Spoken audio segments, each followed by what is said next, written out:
Hi, it's Steve. Today we'd like to show you how to change a water inlet valve on your front load washer. This is a really easy job. Let me show you how we do it. Now before we begin this repair, the first thing we're going to need to do is to disconnect power to the washer. So pull it far enough forward that we can unplug it.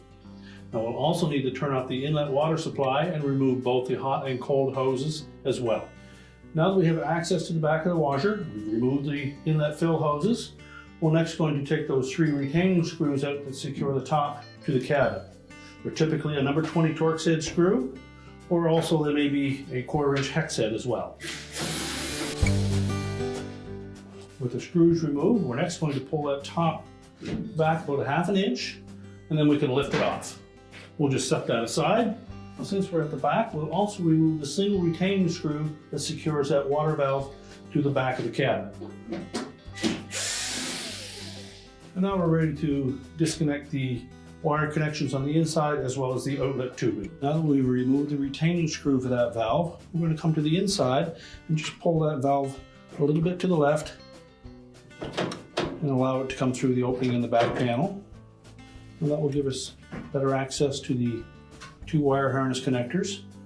We just need to release the locking tabs on those by lifting up on them.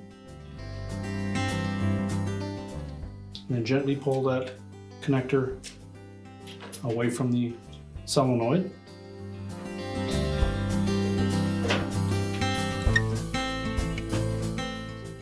Now we also need to disconnect the outlet tube. So we'll need a pair of pliers. We're just going to slide that clamp down onto that hose.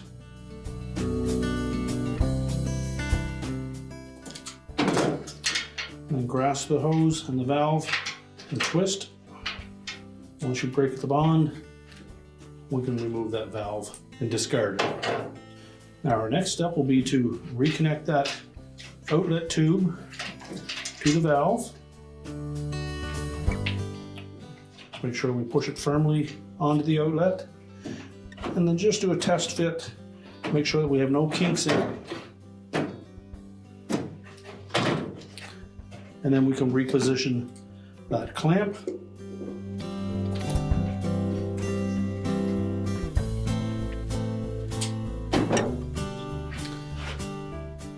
Now we'll install that valve through the opening in the back.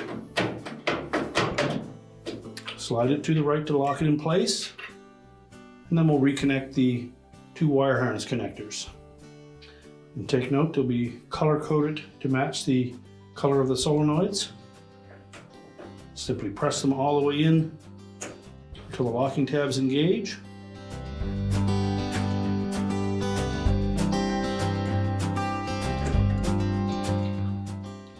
And then we'll go to the back of the washer and install the retaining screw. And we just need to reinstall that retaining screw.